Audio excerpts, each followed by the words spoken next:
Hey, thanks everybody. Thanks for being here today. Marvin, just want to thank you for your intentionality in setting up that CEO panel. That was incredible. So it is my sincere pleasure today to be able to introduce you to our DSM for Equity panel, which will also be fantastic, no doubt. The DSM for Equity Collective was formed in February of 2021. It was an initiative of Capital Crossroads, and the collective set out to elevate Central Iowa's commitment to equity by creating and implementing sustainable cross-sector action that drives measurable shifts in policy, systems, and practice. Today, Capital Crossroads and the DSM for Equity Collective have some exciting news. Today, we're launching the new Employers for Equity playbooks. And this, yes, it's very exciting. Lots of work has happened to get to this place, many people involved to get us here. And these playbooks include tangible strategies and resources for organizations looking to increase and advance their equity efforts. So the playbooks will be live at dsm4equity.org, and it's the number 4, so dsm4equity.org, and those will go live right after this panel. So if you haven't already, jot that down, dsm4equity.org. So really excited today to have this incredible panel. Today we have, again, these are the leaders of the DSM for Equity Collective, joined by also one of the chairs of the Regional Vision Plan, Capital Crossroads. We have Marta Codina, who's SVP of Growth and Branch Administration with Wells Fargo. Marta, give a wave. We also have Renee Hardman, who is Chief DEI Officer and VP of Human Resources at Broadlawns Medical Center. Tanner Kraus, who is CEO of Come and Go. And again, very pleased to have this panel moderated by Terry Caldwell-Johnson, President and CEO of Oak Ridge Neighborhood Association and one of the chairs of the Capital Crossroads Regional Vision Plan. Thank you all. Really excited for the conversation. Thanks, Terry. Thank you, Tiffany. Just quick housekeeping. We've got really busy people on this panel, so we may need to have someone exit before we actually conclude. So don't let that disrupt our conversation. Just wanted to give you a heads up in case one of our panelists has to exit before we're actually over. So on the heels of a racial reckoning and a global pandemic, there were lots of things that this country had to reconcile, and our community really needed to reconcile and get our arms around. There were a number of things that we discussed. There were a number of different directions we decided we could go. But at the end of the day, we decided that we needed to convene a group of community leaders to really help us determine and guide the next steps in our diversity, inclusion, and equity journey. And as a result of that, we actually set up the DSM for Equity Collective, which is chaired by the individuals that are to my right, and really became a cornerstone for how, as a community, we were not only going to assess where we were, but also create a journey map forward of what we needed to do and how we were going to get our arms around this issue. So I'd like to again thank Marta, Renee, and Tanner for leaning in and really spending the better part of the last year and a half helping to guide this work. And today we really just want to share with you not only what the DSM for Equity Collective is all about, but how this work will lead and guide our community moving forward, starting with the playbooks that have just been announced, but then a variety of other activities that will be undertaken.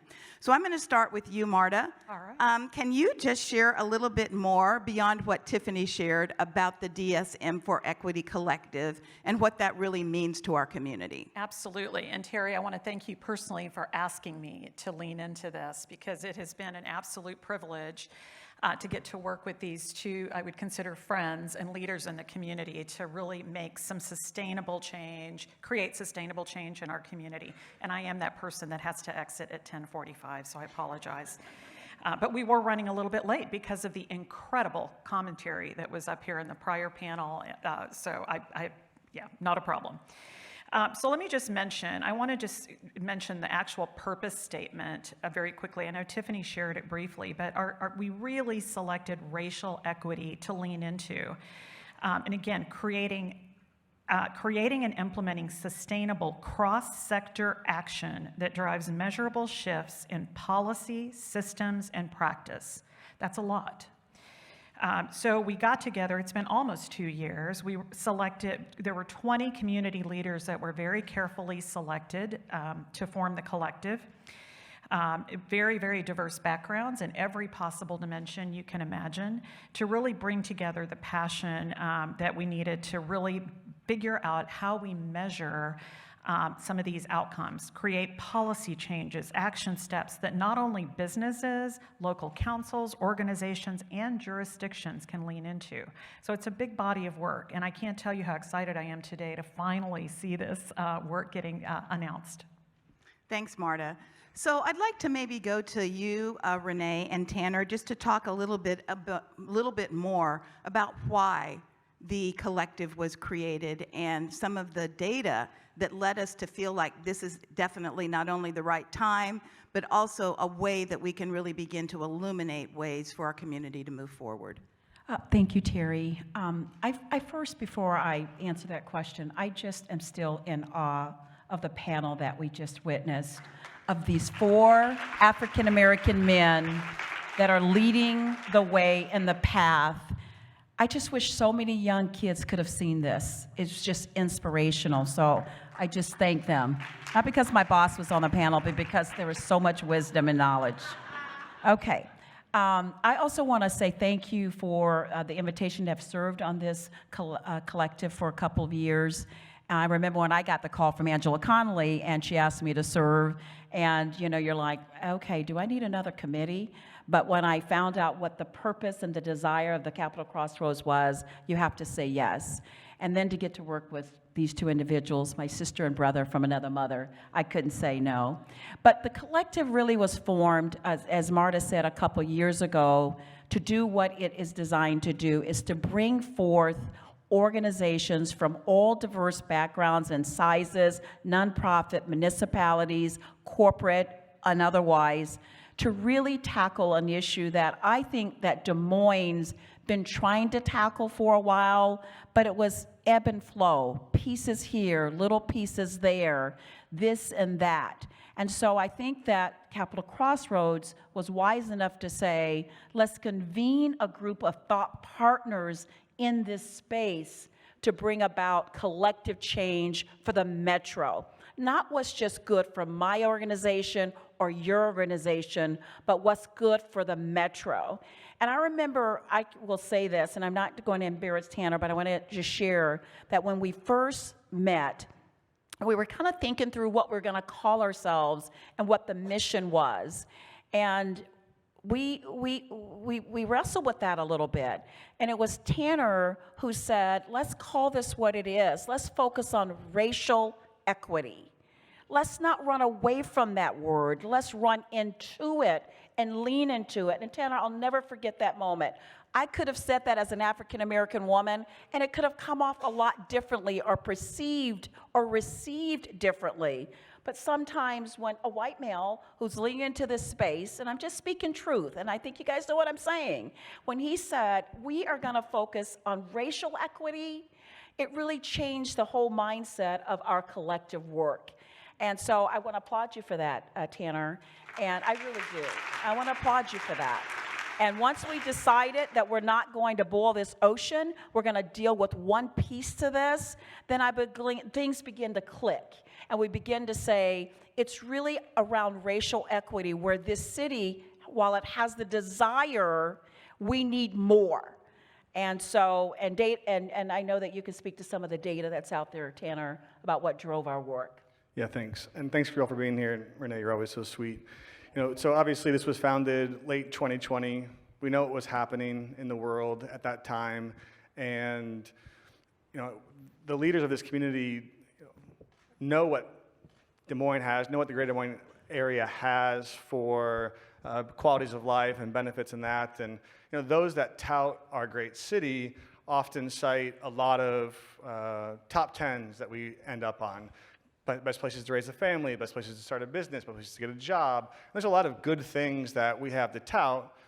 But the more I've learned about our community, there's a caveat to most of those messages.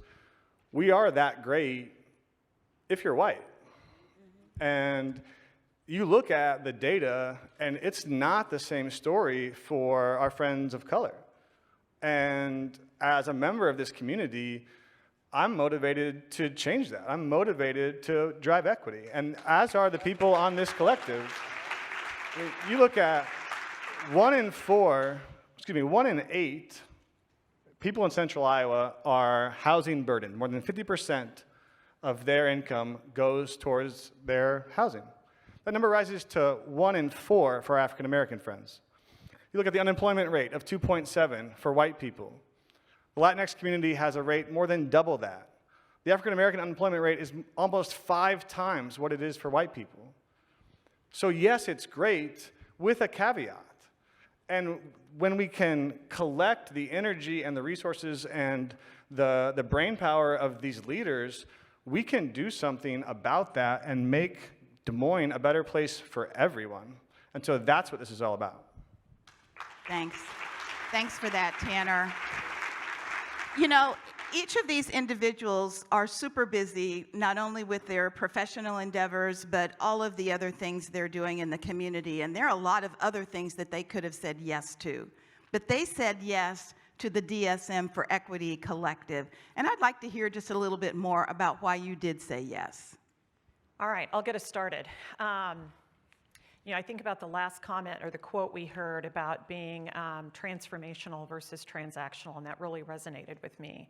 I'm a refugee into this country as a child. I spent the first 30 years of my life, Hispanic, learning how to assimilate, and that was what we did. That's what I was taught to do, to assimilate and to fit in. And I moved to Iowa 30 years ago, and I can tell you this panel or this room didn't exist at that time. So I feel a responsibility. I feel like it's my time to use my voice in whatever way that I can. So for me, I saw this as an opportunity to lift up, again, my Hispanic community, all of the brown, black, every diversity dimension, but especially racial diversity, that it was time. And it was time for us to impact change. So that's why I'm here. Thank you, Marta. And I so always love hearing your journey and your life. It was an easy decision to make, Terry, and you're one of the busiest people we know as well, and you make time for all of these initiatives, so it's hard to say no to folks like yourself and others that are really leading the charge. But I think when I have to deeply answer that question, you have to understand a person's life journey. And I came to Iowa sight unseen in 1979. I was raised in a single-parent home. My mom raised 3 girls as a single parent, and we were the first-generation college students. And my mom always said that no matter what you do in life, you're going to do 3 things. You're going to get a college degree, you're going to honor your faith, and you're going to always give back to the community and look back and find someone to bring along. Those were the 3 non-negotiables in my mom's life. And I think I've tried to honor all of those, and I have.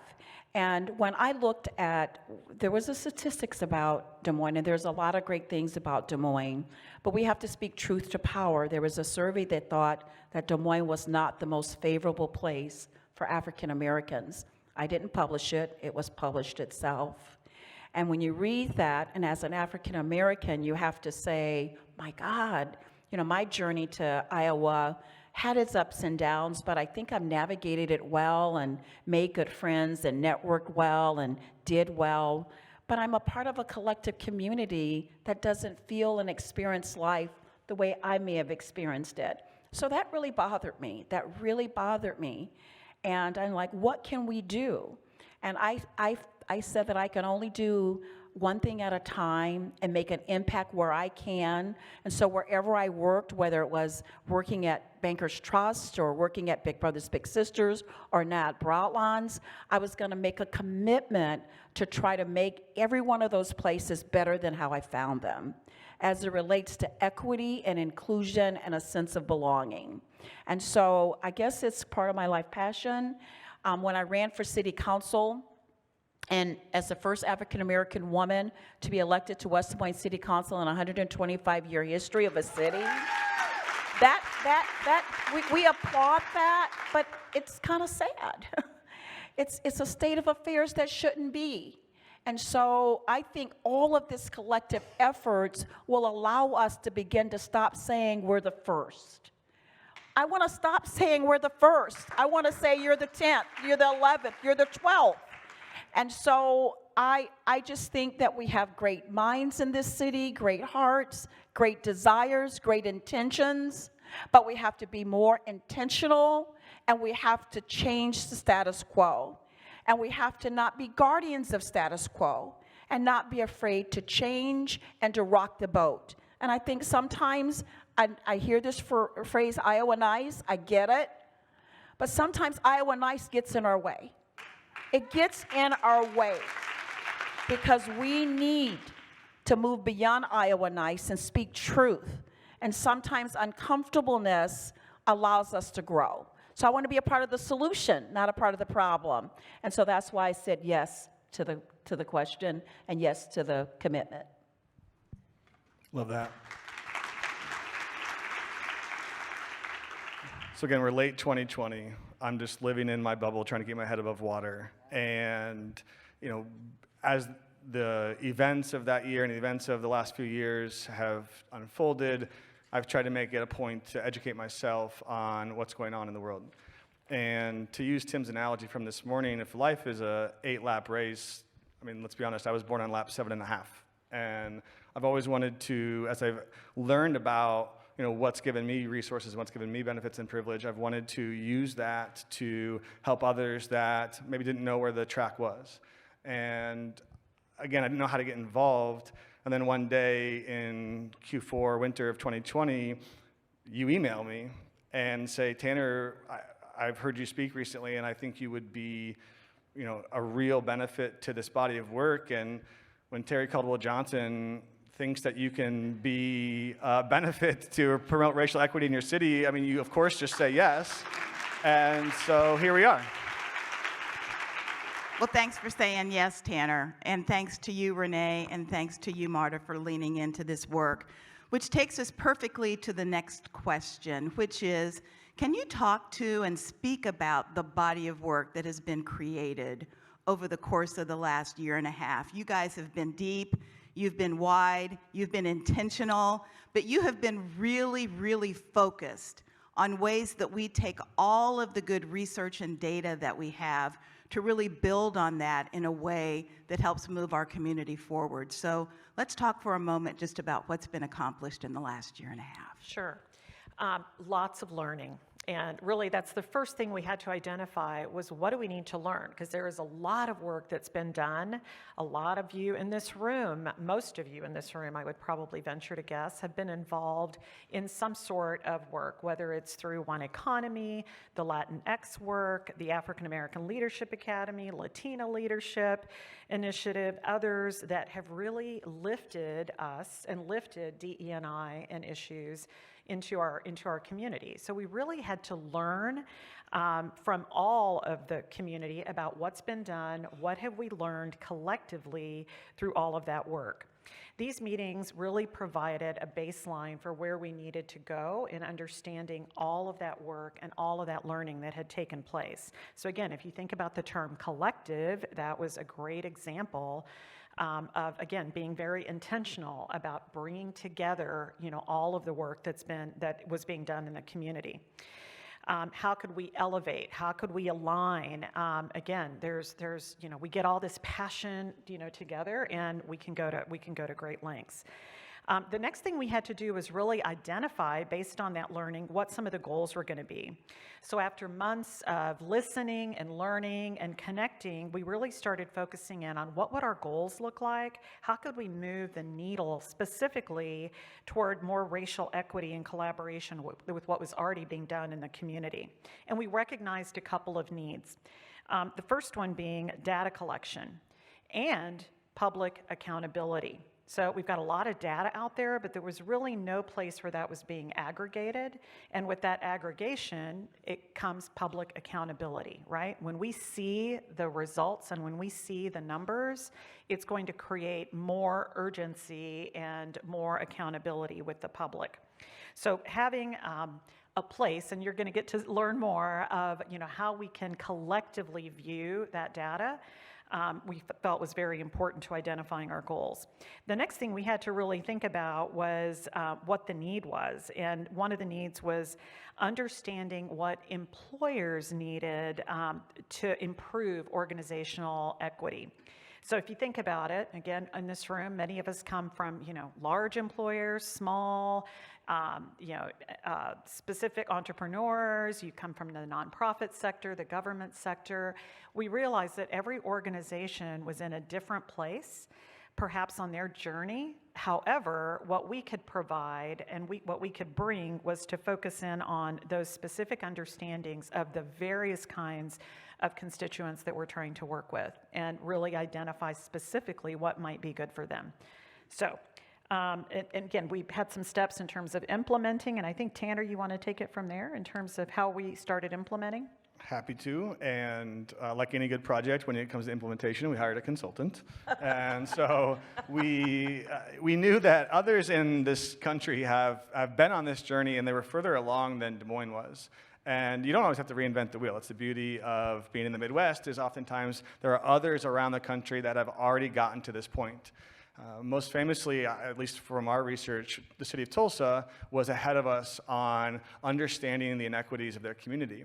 And so if you go to Tulsa Equity Indicators website, they've got an example of what inspired us to produce here for our community in Des Moines. And as a result, we figured out who was doing the work on that project, and we went and hired the firm that was influential to creating in Tulsa. And so we had a organization, Arrowhead Consulting, come to Des Moines, and Kuma Roberts, who's been an incredible resource for our community, help us set up the processes and the data collection in order to make this go more efficiently.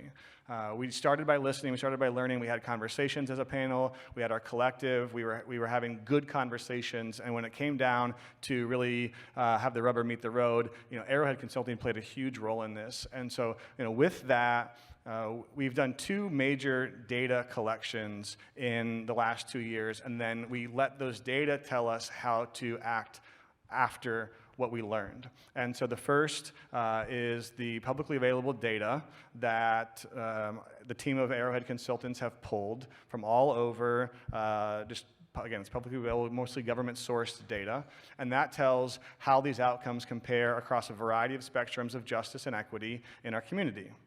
And the second, and I'd be curious, raise your hand if you or your organization participated in the Organizational Equity Practice Assessment. Did anybody in this building have their employer do that? So thank you so much for participating and submitting your data. And as a result of that, we understood where our organizations right here were excelling and lagging in best practices for racial equity.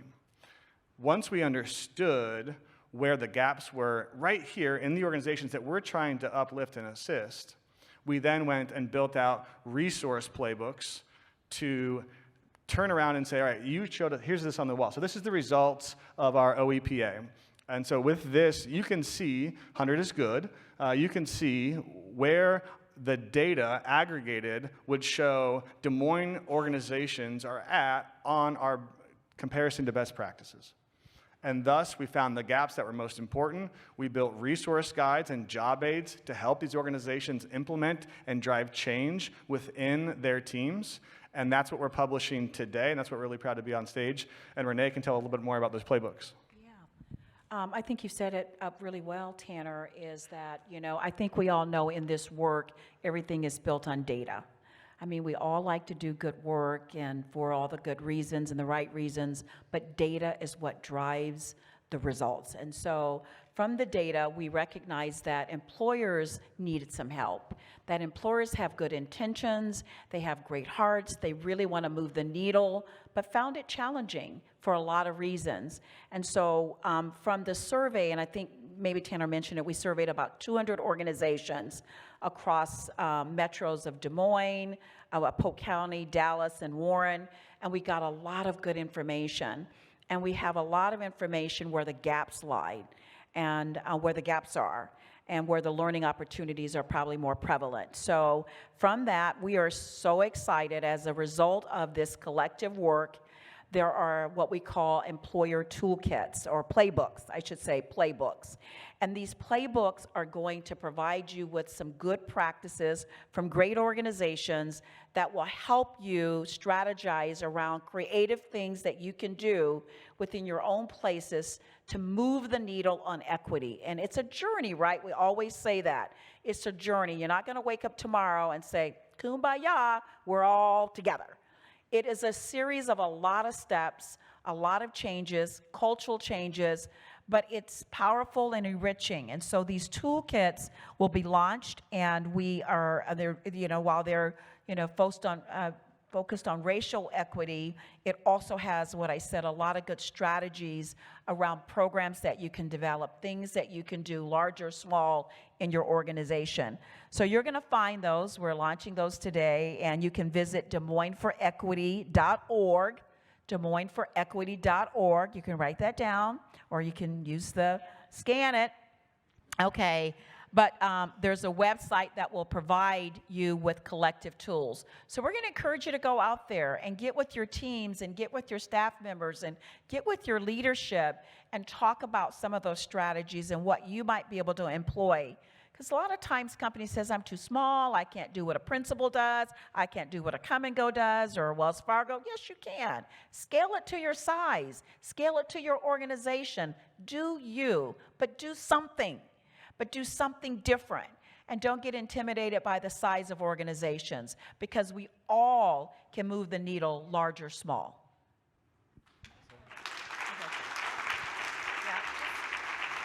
One quick comment to add on, and by the way, super easy to scan. Hopefully you've already all done it.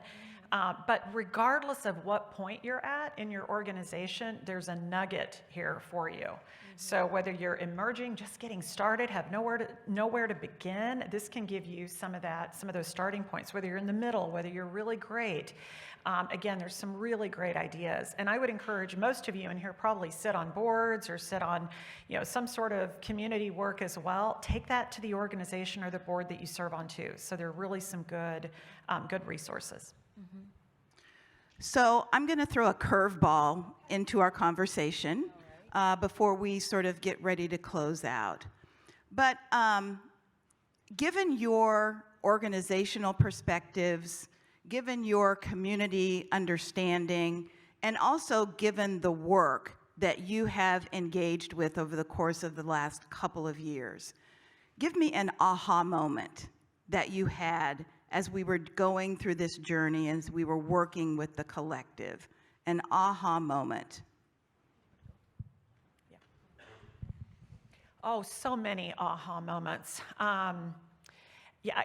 For me, I think probably the aha moment that I had was just when you get people together that really want to create change, just the power that is there. And when I see the, organizations like the Partnership and Capital Crossroads and, all the people in this room that really have a unified vision, for me, this was just pivotal when I saw what Des Moines can become.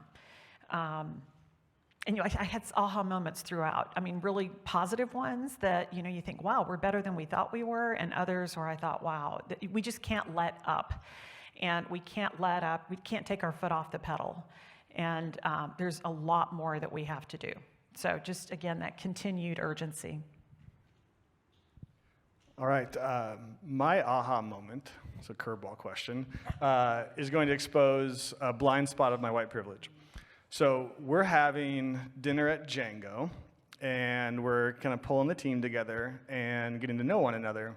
And we're having this conversation, and someone in the room says to me, oh, Tanner, you're our Trojan horse.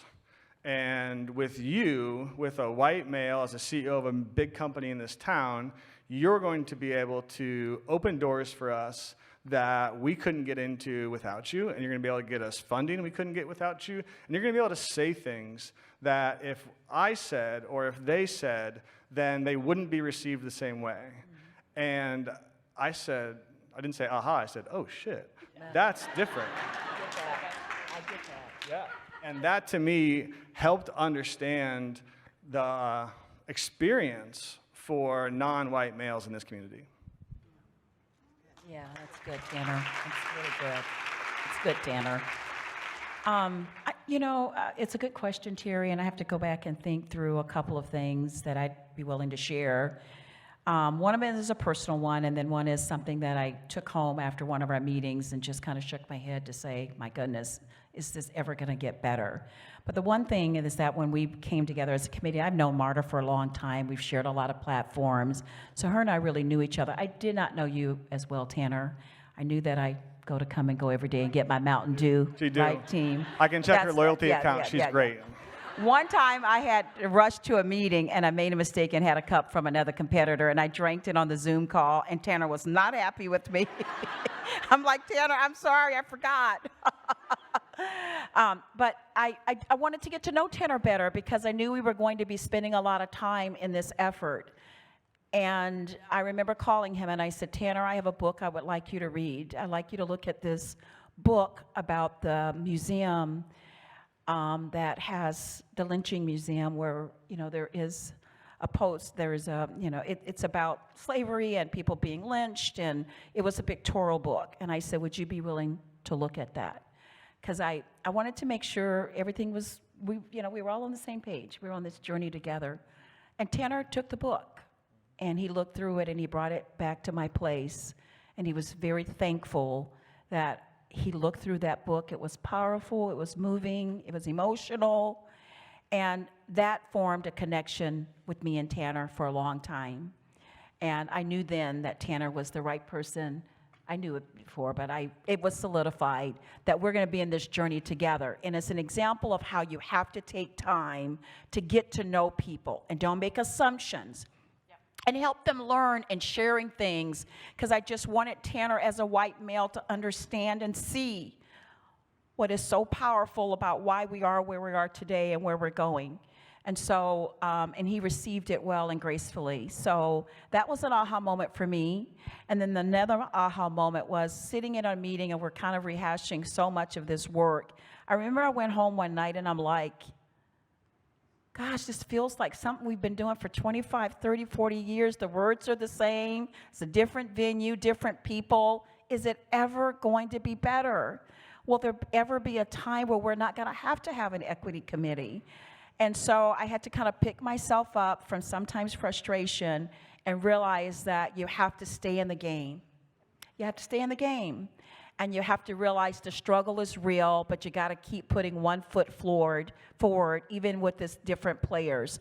So you get discouraged in this work, but again, you have to stay in the fight. You have to stay in the struggle and realize that only progress will happen if we all collectively work together and own what we need to own.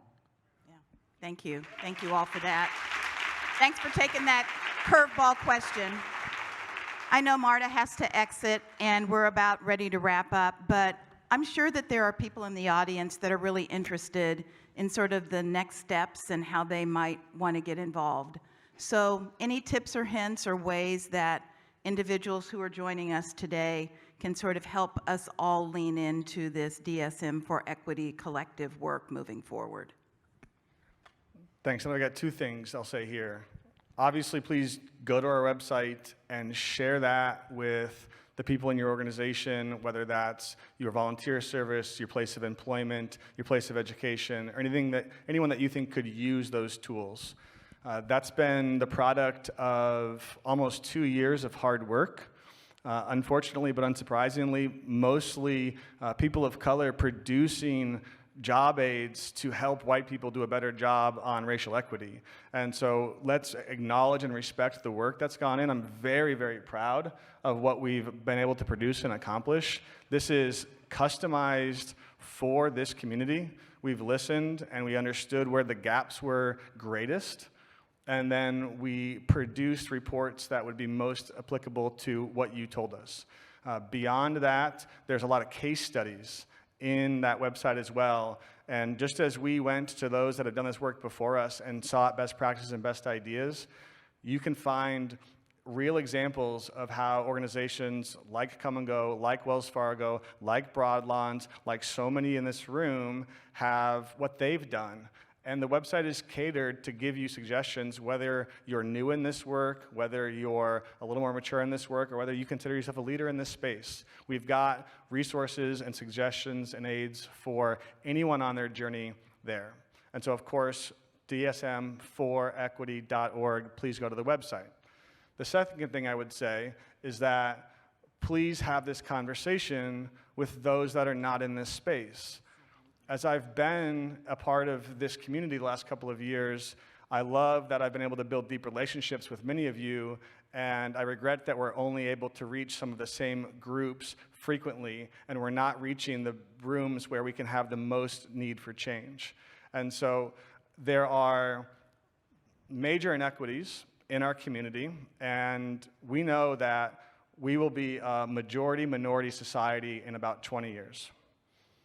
And we are all going to live in this society. We're all going to benefit from having the most equitable, the most fruitful, the most powerful, the most economically sustainable society that we can make. And let me just give you a few stats of where we're at right now. And so our Latina women graduate college 17% in this community. Our white women, 40%. All right? Look at the third grade reading levels. Huge drop during the pandemic. No one was affected harder than our children of color. Our white children are 62% proficient. Our black children are 20% proficient. These are the youth that are going to be the future of Des Moines. So how strong do you want Des Moines to be? These are the children that are going to be a majority of our community, the next generation. And if we don't make the systemic change necessary, we're going to have literacy levels and preparedness levels that do not meet the needs and the ambitions of everyone who wants this city to be great. And so we have to go into rooms that are not actively participating in this space. You talked about Iowa Nice early on, right? The old adage that you don't talk about, sex, religion, or politics, in the dinner table, that's oppression. That's freedom of speech. They don't want to have those conversations because they don't want to be challenged to change because they may not think it benefits them. But I tell you, if the workforce of tomorrow is going to be a majority racial minority, then it benefits everyone in this community to do the systemic change necessary to make sure that our children are prepared for the future. And right now, we're not on that track. And so please go into those rooms and have those conversations and be an advocate. And I think this website can help you and inform you on how to have those conversations. Thank you, Tanner. Thank you so much. I know that everybody is ready for a break, and so we are coming to the end of this session. But, I'm going to say two things. There's nothing like presence in the room. So everybody in this room has heard great messages. They've got great teaching. And there are so many things at your disposal that you've learned today that I want you to make sure you go out and spread to those that are not in the room. Number one. Number two, to me, so much about this work is about having the right people at the right time to lead. And I am so privileged to thank Marta, Renee, and Tanner, not only for leaning into the DSM for Equity work, but leading us in ways that I think are going to bring about profound change for our community. So join me in thanking our panelists. Join me in thanking them for their work. And we want to thank all of you for joining us today as well. Thank you And thank so you, very Terry. much. Thank you. Appreciate it. Terry. Thank you.